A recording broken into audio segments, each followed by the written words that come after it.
Welcome back once again, all of my low carb friends, and for those of you who are here for the first time, welcome. Today I have another very easy keto tortilla recipe for you. Today I am going to show you how to make soft keto tortillas that only require 2 ingredients. Now I do already have a 2-ingredient tortilla recipe on my channel, but y'all know me, I'm all about giving you guys variety and different tastes and different textures. So today I have a different 2-ingredient soft tortilla recipe. So if you want a printable version of this recipe, you can check out my website at janetsdeliciouslowcarbkitchen.com. You can find a printable version of this recipe and other goodies there for you. And if you're new to the channel and you want to see lots of easy, delicious, low-carb keto recipes, make sure you click that subscribe button and click the notification bell that's right next to the subscribe button. That way you can be notified every time I put out new videos. And if you are a music lover, make sure you check out the link in the description to my other YouTube channel, Inspirational Songs with Janet. I've posted another new song there, so make sure you check that out and subscribe to that channel also. And if you'd like to help support this channel, make sure you scroll down in the description of the video. You'll see some affiliate links. Anytime you purchase anything using those affiliate links, a small portion of your purchase will go to me and help support the channel. So while we do all that, let's get cooking.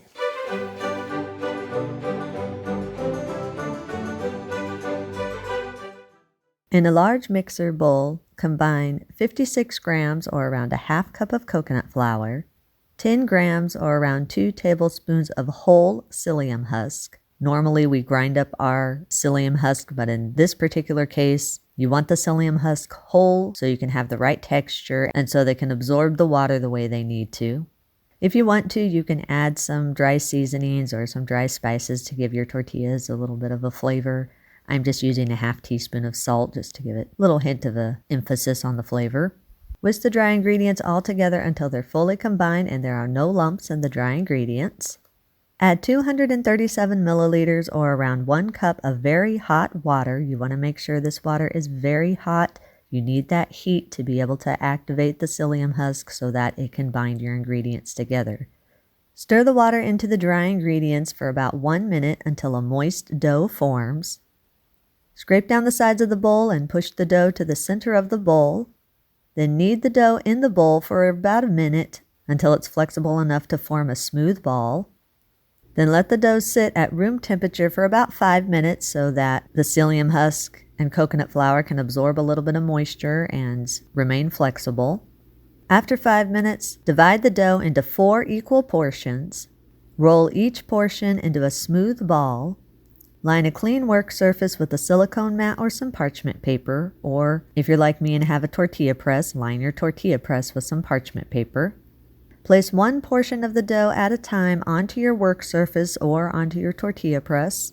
Then cover the dough portion with another piece of parchment paper.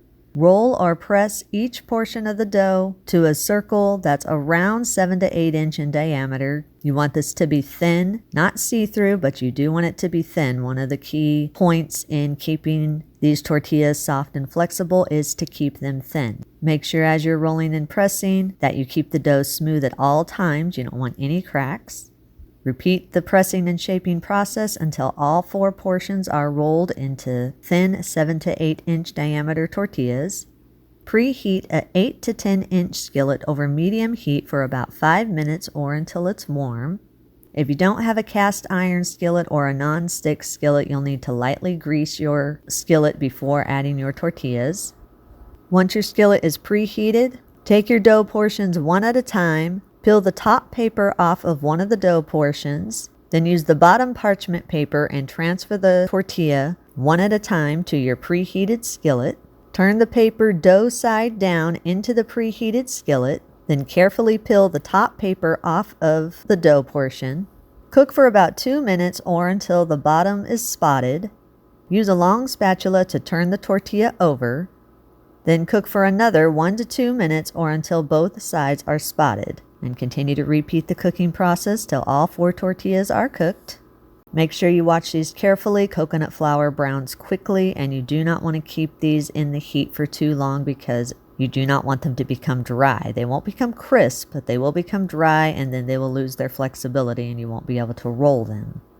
Once they're done cooking, transfer the tortillas to a wire rack. You can serve these warm or at room temperature.